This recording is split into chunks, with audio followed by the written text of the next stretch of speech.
The first thing Ryan Walker noticed was not the pearl-white luxury car or the woman stepping out of it in an emerald coat that probably cost more than his first toolbox. It was the right front wheel.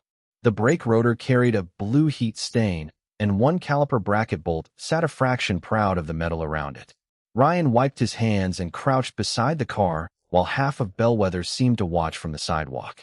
The Ashford Foundation had taken over the courthouse square for Saturday's charity gala, and Vivian Ashford had arrived early with a driver and the kind of presence that made people turn before they knew why. Mid-30s, long platinum blonde hair, blue eyes, high heels on cracked pavement, beautiful enough to look unreal against Walker Auto's faded brick. "How long?" she asked. Ryan looked at the wheel. "Long enough that you need another car." Her eyes narrowed. "I asked how long the repair takes. And I'm telling you this car shouldn't leave under its own power." Her driver leaned in. Ryan pointed without touching anything. "That bolt is backing out. The rotor has been running hot. There's fresh moisture at the brake hose crimp. Somebody worked here recently." "Danner Prestige," Vivian said. Troy Danner's new glass front shop sat by the interstate, polished enough to look like a jewelry store. Ryan stood. "Then call them and ask exactly what they touched." "You've already decided they did something wrong?" "I decided I won't call this safe." A man outside raised his phone. Then another. Vivian saw them, and something hardened in her face. "Mr. Walker, my dashboard showed a warning for 6 seconds. Your shop was the nearest one. That does not make you the owner of my car. I'm not trying to own it." "Then give me the keys." Ryan set them on the counter. "I will after I write down what I saw and you sign that I told you not to drive." Her expression changed from irritation to contempt. "There it is." "There what is?" "The paperwork that protects you after you invent a catastrophe." Ryan's mechanic, Matteo, froze behind the counter. Ryan kept his voice low. "I'm not charging you. I'm asking you not to put a 2-ton car on the road with a brake assembly I don't trust." Vivian glanced at a red final notice envelope from Mercer Commercial Finance beside the register. Her eyes returned to Ryan. "Maybe your garage is failing because people can smell desperation." The room went still. Ryan felt every face turn toward him. "Being broke doesn't tighten that bolt," he said. Vivian's mouth curved without warmth. "No, but it gives a fraud a motive." The phones outside lifted higher. Matteo stepped forward. Ryan stopped him with a look. Vivian continued, calm enough to make it worse. "A woman arrives in an expensive car, and suddenly the local mechanic discovers a life-threatening repair. How convenient." Ryan swallowed the humiliation. "You can hate me for being poor after you stop the car from being dangerous." Ryan pushed the keys toward her. "Take it. But hear me clearly. If the warning comes back, if the pedal changes, if the steering pulls when you brake, stop driving. Don't give it one more mile because somebody in a clean shirt tells you it's fine." Anger flashed through her composure. "And you should hear me clearly. Do not use my name to rescue your business." She took the keys. Outside, Troy Danner had just arrived in a black SUV, smiling toward the phones. He opened Vivian's door, looked at Ryan, and said, "Some shops diagnose cars. Some diagnose wallets." The sidewalk laughed. Vivian got in without looking back. 12 minutes later, the first clip hit Facebook. By noon, the caption read, "Billionaire calls out small-town mechanic scam." By 1, Walker Auto's phone stopped ringing for repairs and started ringing with insults. At 1:43, Lily called from the apartment above the garage. "Dad, can you come upstairs? I'm cold, but I'm sweating." Ryan closed his eyes. On the counter, Dean Mercer's final notice waited beside the keys to 3 cars whose owners had just canceled their appointments. Lily's fever reached 102 by Sunday night. The urgent care doctor said it looked viral, but wanted Ryan to watch her breathing because she had started wheezing. The visit, medicine, and inhaler refill went on to the last credit card Ryan had not maxed out. Monday morning, Lily slept on the office couch under a clean shop blanket while Ryan tried to make for canceled jobs become 2 jobs that still paid. Matteo offered to stay home without pay. Ryan refused. "You've got twins. I'll figure mine out." Matteo looked at the empty bays. "With what customers?" The answer arrived wearing a camel coat and a smile that never reached his eyes. Dean Mercer had grown up in Bellwether, left for the city, then returned with money and the habit of calling every threat an opportunity. He placed a folder on Ryan's desk. "You missed the equipment payment Friday. I told your office Wednesday. That was before your little internet career." Dean opened the folder. Ashford Development was studying a boutique hotel corridor through the same block, and Dean held the equipment note on Walker Auto. Sell me the property. I clear the debt. You start somewhere cheaper. Ryan laughed once. Somewhere your map doesn't need. Before the numbers stop asking your permission. Ryan slid the folder back. No, Dean glanced toward sleeping Lily. Pride gets expensive when a kid is sick. Ryan stood so fast the chair struck the cabinet. Say one more thing about my daughter, and do your arithmetic from the sidewalk. Dean raised his hands. Arithmetic, Ryan. Not a threat. When you point at a sick kid while naming a price, paperwork doesn't make it clean. Dean left the folder anyway. By lunch, Ryan's normal parts supplier froze his account because of the viral video. By 2, a county fleet customer postponed work. By 3, Troy Danner had bought a sponsored ad promising, no fear tactics, no backyard guesses.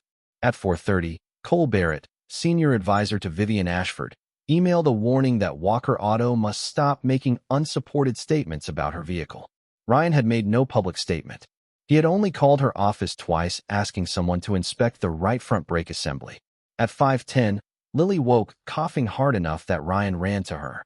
Her cardboard model of Saturn sat half-finished on the desk. Am I missing school tomorrow? She asked. Probably. Then I'm going to fail the planet presentation. Nobody fails Saturn. She gave him a weak smile, then noticed Dean's folder. Are we losing the shop? Ryan wanted to lie. I'm working on keeping it. Because of the mean lady? Because of a lot of things. She was still mean. Yes. Lily frowned. Can people be wrong and still have nice hair? Ryan almost smiled. Apparently. Then she coughed, and the joke disappeared. Ryan's phone rang.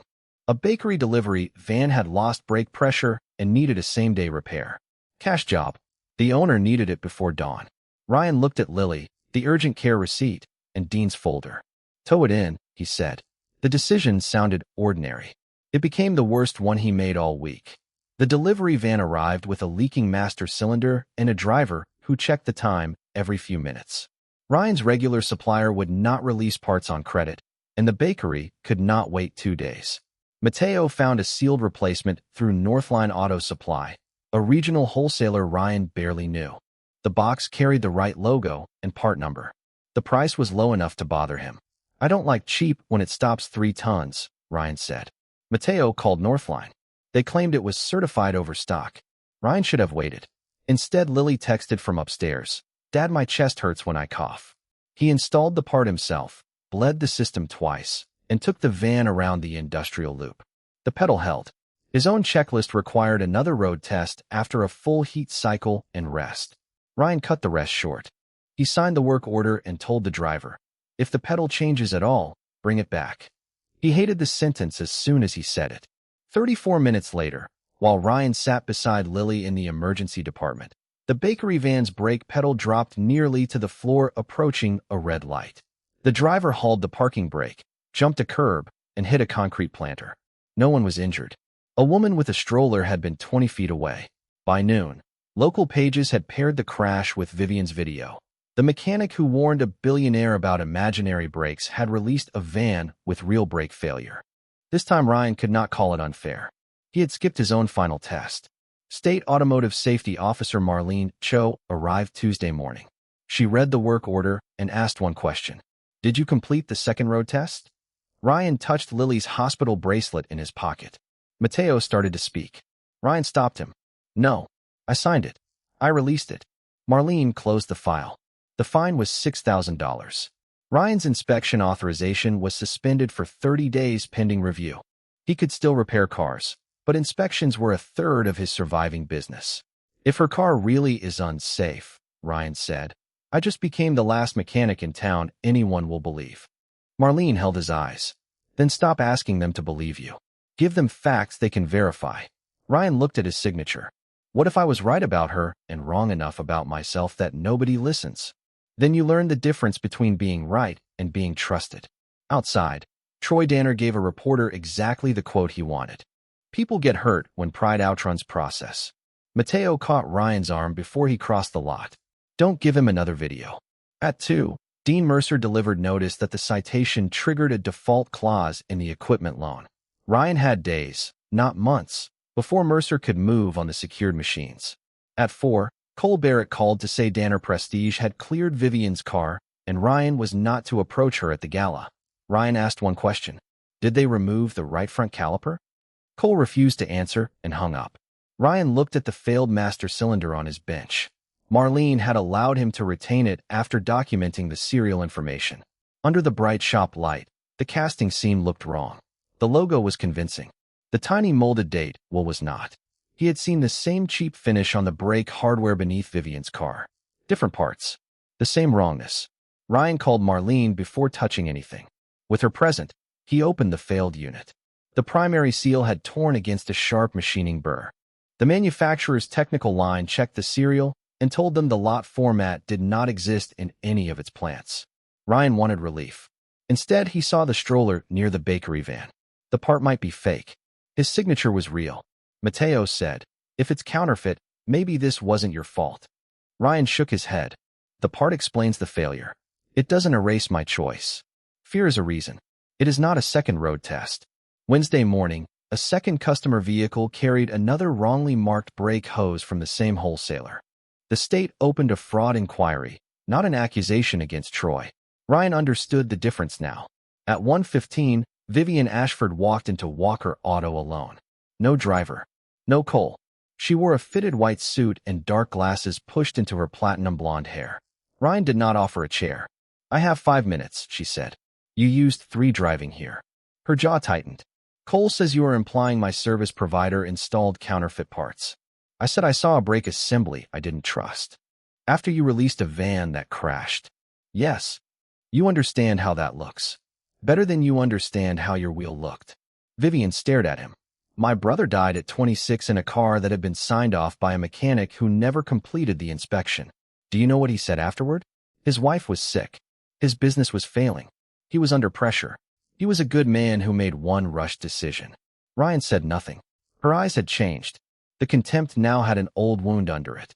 So when a mechanic used paperwork to frighten me, then released an unsafe vehicle 2 days later, I did not invent my opinion of you. Ryan took the hit because part of it belonged to him. I released that van early. I was wrong. I'll say it in front of every camera in town. Her expression shifted. But one bad signature can make me guilty. It cannot make your brake bolt tight. Ryan held her eyes. You can be right about what I did and still be wrong about what you did to me. Grief doesn't make your car safe. He placed the failed master cylinder on the bench, then a photograph of the marks he had seen on her caliper. The manufacturer says this part is counterfeit. That does not prove your car has fake parts. It proves there is enough wrong here that you should stop treating a polished building like evidence. Vivian looked at the part, but did not touch it. Ryan handed her a small card. If the brake warning comes back, stop driving. If the pedal gets soft, don't keep pumping it. Downshift, use the parking brake steadily, keep the engine on, and get off the road. Better yet, put the car on a flatbed now. She took the card. A horn sounded outside. Cole stood beside a black sedan. Vivian slipped the card into her handbag. Dean Mercer says your property may be available next week. Ryan went still. And there it is. What? You didn't come for the brakes. Your property is part of a proposed pedestrian corridor. I needed to know whether your accusations were connected to negotiations. Ryan laughed without humor. You humiliated me. Your people threatened me. Your development partner is trying to take my shop, and you came here to ask if the poor man has a motive? I came to separate facts from emotion. No. You came to make sure the poor man had a reason to lie. Vivian's face went cold. Be careful. Why? You'll ruin my reputation. Ryan opened his arms toward the empty bays. Look around. Money lets people confuse being obeyed with being right. For several seconds, neither moved. Then Ryan opened the office door for her. Put the car on a flatbed, Ms. Ashford. At the threshold, she stopped. I did not ask Dean Mercer to take your garage. You never asked what he had to do to deliver your corridor. She left without answering. Thursday morning, Lily's fever had broken, but her cough was worse. The pediatric clinic ordered a chest x-ray and diagnosed mild pneumonia. Ryan sat beside her with an unpaid bill folded in his pocket, listening to her complain that antibiotics tasted like melted sidewalk. When they returned to Walker Auto, yellow inventory tags hung from the financed equipment. Dean Mercer's contractor had already photographed everything securing the loan. Mateo stood beneath one of the tags, furious. He can't take tools we own. He didn't tag those. Lily touched the tag on the alignment rack. Does this mean the machine is sick? Ryan crouched beside her. It means Dad has paperwork to fix. You always say paperwork doesn't fix cars. You are extremely unhelpful. She smiled, then coughed until Ryan's joke died. When she could breathe again, she asked, if they take it, can you still fix cars? Some. Lily nodded. Then fix some. Ryan had to look away. At noon, Marlene called. The bakery master cylinder was confirmed counterfeit, and the same distributor had supplied Danner Prestige. That did not prove Troy knew. It proved Ryan's bad part was part of something larger. Can I tell Vivian? Tell her your part is confirmed. Do not claim we proved anything about her car. We don't have her car. Ryan called. Voicemail. He called Cole. Blocked. He drove to Danner Prestige and saw Vivian's pearl-white car behind the glass, freshly detailed for the gala. Troy met him in the service lane. You lost. I want her car inspected somewhere independent. Troy smiled. You want her attention? The master cylinder was fake. Then maybe you should stop installing fake parts. Northline's Shell distributor sold to your private label account. Troy stepped closer. Careful. Ryan nodded. I signed the bad repair. Not you. That's true. The admission stole Troy's smile for half a second. Ryan looked through the glass. A fresh paint stripe crossed the visible right front caliper bolt. Saturday, that bolt had already been backing out. Did you remove that bracket? Ryan asked. Troy's face flattened. Leave. Did you inspect the threads? Leave my property. Ryan backed away. Tell Vivian exactly what I asked. He returned to Walker Auto at 3:45 and found Dean Mercer beside a flatbed truck. Your grace period ended when your insurer notified us of the suspension, Dean said. The agreement lets us protect the secured equipment. Ryan looked at the truck. The suspension is temporary. The default isn't. Mateo moved beside Ryan. Ryan shook his head. No fight. Dean's crew rolled out the alignment rack first, then the tire machine, then one lift. Neighbors gathered. Phones came out. Lily watched from the office window, pale behind the glass. Ryan signed the inventory receipt because refusing would not stop the truck. Dean handed him a copy. You could have sold. Ryan looked at him. You could have made an offer that wasn't theft with a tie on. Across town, the gala lights came on while Walker Auto lost the machines that kept it alive. At 5:20, Vivian stood beneath the chandeliers of Bellwether Historical Hall while donors admired redevelopment renderings projected behind her. In the redevelopment drawing, a landscaped lane passed through Walker Auto. Cole had called Ryan's parcel in negotiated transition. A schoolteacher showed Vivian what that meant. A phone video of Ryan watching his alignment machine winched onto a truck while Lily sat sick behind the office glass. Cole said Mercer was negotiating a voluntary sale. The teacher looked at her.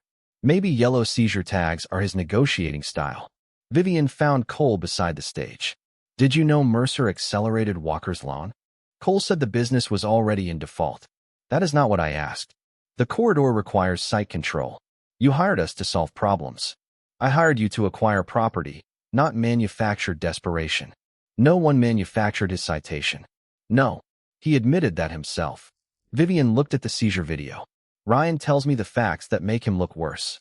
You keep bringing me facts that make us look better. Cole paused. Vivian's phone buzzed. Unknown number. A photograph showed a state fraud notice. Ryan's message below, it was short. My failed brake part is confirmed counterfeit. That does not prove yours is. I am not asking you to trust me.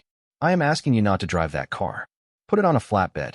The message ended with the same emergency instructions written on the card in her handbag. Her brother Daniel's face came back to her, not from his funeral, but from the last voicemail he left, laughing about a rattle in his coupe. For 9 years, Vivian had despised the mechanic who signed a test he never performed. Ryan had done the same thing once under pressure. It had made him easy to turn into the same man. But Ryan had not hidden. He had said, I signed it. I released it. No excuses. She looked at Cole. Where's my car? Danner's driver brought it around. I asked for a flatbed. Troy says there is no mechanical reason. Arriving on a tow truck would validate Walker's story in front of the press. My life is not a press strategy.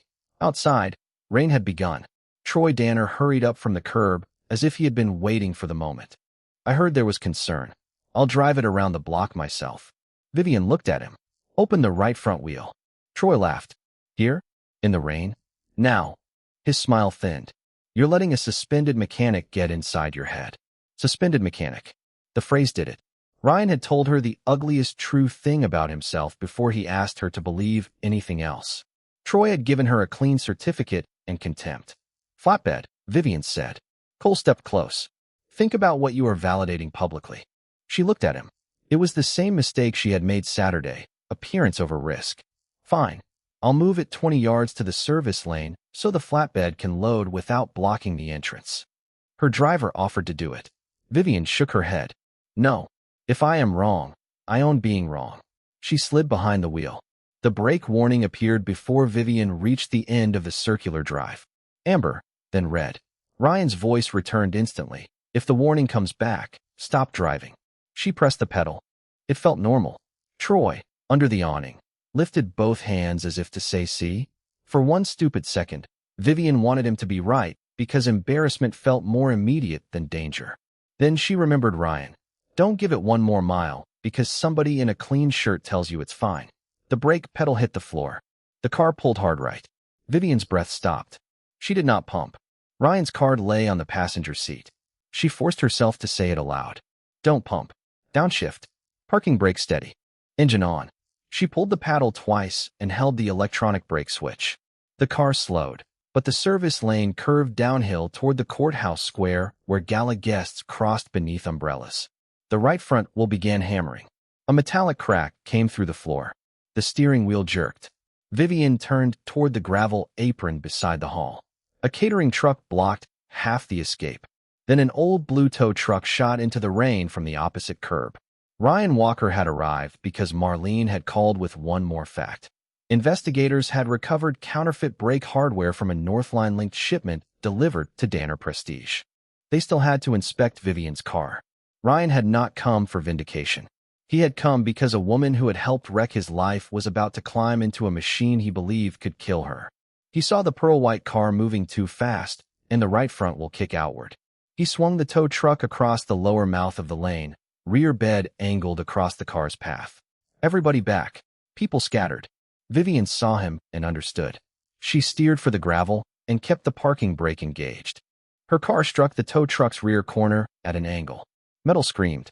Airbags exploded. The tow truck slammed into a concrete planter, but the pearl-white car stopped against its bed instead of reaching the crowd. Ryan kicked his door open and ran to Vivian. Blood marked her lower lip. Hands, he asked. She moved them. Feet. She nodded. Don't get out yet. Ryan.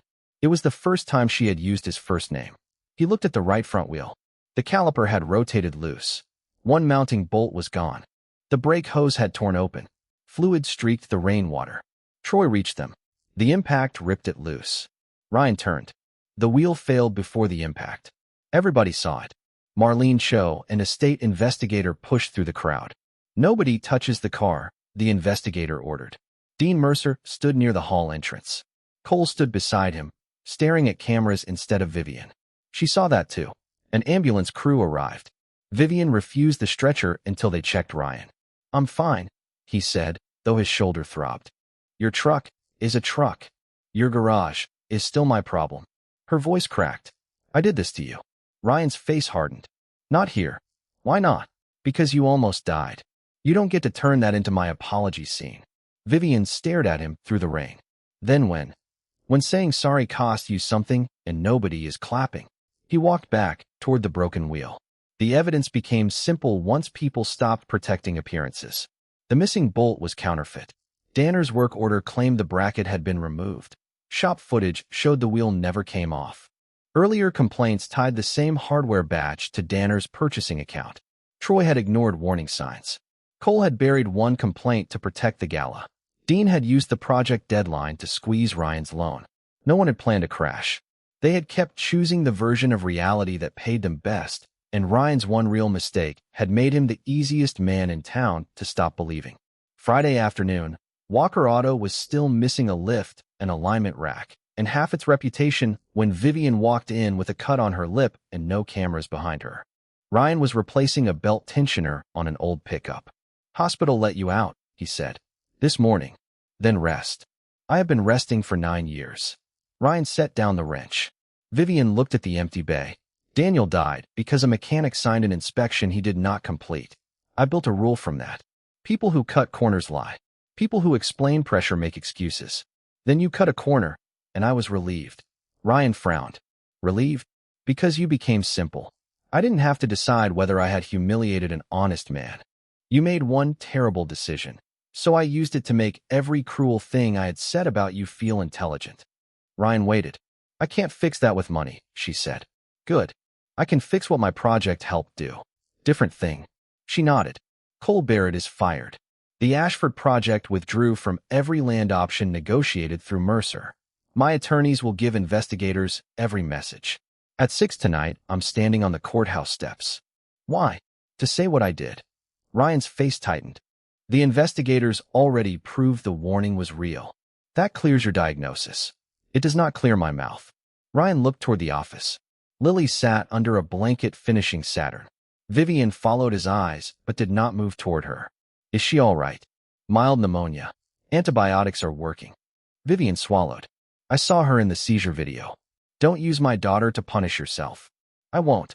At 6, the courthouse steps filled with neighbors, reporters, donors, and people who had shared the first video. Vivian wore dark jeans, a cream sweater, and a black coat. She stood alone at the microphone.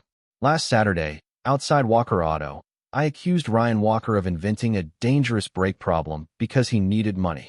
I called a broke man a fraud because his poverty made my suspicion feel respectable. I said it publicly.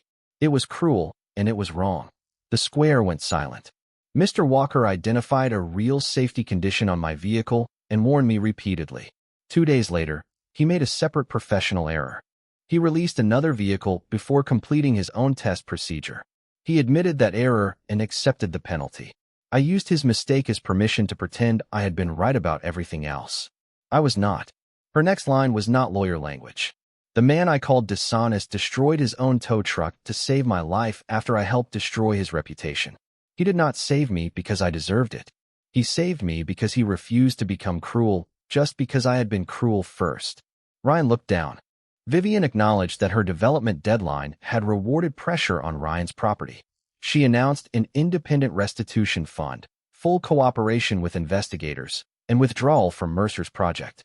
I will not buy Ryan Walker's debt or his garage, she said. An apology is not a receipt. I do not get to hand him one and collect forgiveness. His business is not mine to rescue. His name was not mine to damage either. Then she stepped away from the microphone. She crossed the square to Ryan. That was the easy part, she said. Easy would have been sending Cole. A faint smile touched her face. He no longer works for me. Ryan looked at her. I don't forgive you yet. I know. I still owe the fine. I know. The state still decides whether I keep my inspection license. I know. Good. Forgiveness that arrives before consequence is just another way to skip the line. Vivian swallowed. Then I'll wait in line. Her eyes filled. Can I ask one thing? After everything I did, why did you keep warning me? Ryan looked toward Walker Auto, where Lily's cardboard Saturn was taped in the window. Because being angry at someone doesn't make them disposable. Vivian cried then, quietly, with no camera close enough to make it useful. Vivian returned to Bellwether for depositions and restitution meetings. The first time she brought coffee, Ryan told her it tasted like a candle. The second time, she asked Mateo what he drank. Mateo betrayed him immediately. By her 6th visit, Lily stopped pretending not to watch them. She likes you, Lily said. Ryan nearly dropped a spark plug. She is here for a legal meeting. With cinnamon coffee? Adults require beverages for legal matters. Sure. Lily's lungs were clear now. Saturn earned an A- because she forgot how long a Saturn year lasted. Sometimes she stayed after the legal papers were signed. Once, while Mateo argued with a rusted exhaust clamp, Vivian tried to help and ruined a silk blouse with grease. Ryan stared at the black streak. That shirt costs more than my compressor. Then this is the most expensive rag. He laughed before he could stop himself. Another afternoon, she found the final notice envelope pinned above his desk. Why keep that, she asked. So, I remember what scared looks like when it wears my name. Vivian touched nothing. I remember what cruelty looks like when it wears mine. 6 weeks after the crash, Vivian asked Ryan to dinner at the Bellwether Diner. He almost said no. Dinner was awkward for 7 minutes and funny for the next 50. Vivian admitted she had never eaten meatloaf beneath a neon beer sign. Ryan told her that confession alone could get her deported from Bellwether. She laughed so hard she snorted, then covered her face. Ryan laughed harder. For the first time, he saw how young she looked when she was not performing control. Outside, rain tapped the awning. Vivian reached toward his sleeve, stopped, and smiled. Ryan could feel the shape of a kiss before it happened. Then she said, "I can take care of Lily's hospital balance." The moment vanished. "No," Ryan said. "No strings. No publicity." "I know what you mean. That's the problem." Vivian's face fell. "It's a bill. I can make it disappear. You still think the opposite of hurting someone is paying for them." She went still. "My daughter is not where you practice being generous. And I am not the poor mechanic in your redemption story. That is not what you are. Then stop trying to solve me like a damaged property." For 1 second, the old Vivian rose in her face, ready to strike first. Then she let it die. "You're right." Ryan had prepared for an argument. Her quiet answer hurt worse. "Money is the only language my family ever used to apologize without admitting we were sorry," she said. Ryan's anger softened, but he did not move closer. "Then learn another language." "I will." She did. She stopped coming to the garage. The cinnamon coffee disappeared. On day 9, Lily asked, "Did you make the coffee lady go away?" Ryan said, "Maybe." Lily sighed. Her coffee was getting better. That was all she said. Ryan missed Vivian more because nobody told him what that meant. The state restored Ryan's inspection authorization after additional training, and his first surprise audit came back clean. Vivian sent no flowers and no check. Ryan later learned she had removed her name from the restitution fund and placed it under independent local control. Dean Mercer lost his attempt to keep the repossessed equipment. The machines came back. Danner Prestige closed while cases moved forward. Ryan still owed money. Justice did not make him rich. It gave him an honest chance to remain standing. For months after the crash, Walker Auto smelled like coffee, rubber, and spring rain.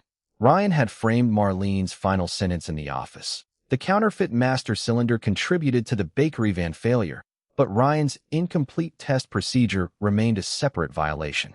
Mateo called it the strangest thing anyone had ever framed. "It's the sentence I least wanted," Ryan said. "That's why I need to see it." Near closing, a dark green roadster rolled carefully into the lot. Ryan looked at the wheels before the driver. Vivian stepped out in a fitted cream dress beneath a camel coat, her platinum blonde hair loose in the wind. She was still unmistakably wealthy, still beautiful enough to turn heads. But she stopped at the yellow line outside the service bay and waited until Ryan looked up. "Brake warning?" he asked. "No soft pedal. No suspicious billionaire behavior. Improving." Lily appeared in the office window, then vanished with the subtlety of a fire alarm. Vivian held up 2 cups. "Coffee. Foundation initiative? No secret hospital payment?" She winced. "I deserve that. You disappeared. You told me to learn another language. I didn't say leave town. I was trying not to turn respecting your boundary into another performance you had to applaud." Ryan studied her. "You could have called." "I wanted to. Then I realized wanting access to someone is not the same as being owed it." "That sounds new." "It is." She took a breath. "I'm not here because you saved me. I'm here because somewhere between hating you, being wrong about you, almost dying, and learning how terrible your coffee is, I started missing you." Ryan looked down at the rag in his hands. "I know I hurt you," she said. "You did. I know saying I changed does not mean you have to believe me." "No. But you admitted your worst mistake before anyone could use the truth to rescue you." Her eyes shone. "That is the part one trust." From the office came a muffled thump. Lily was probably leaning against the door. Vivian lifted the coffee. "One dinner." Ryan almost smiled. "One." The office door cracked open. Lily whispered too loudly. "That is how dinners start. You were supposed to be doing math." I finished emotionally.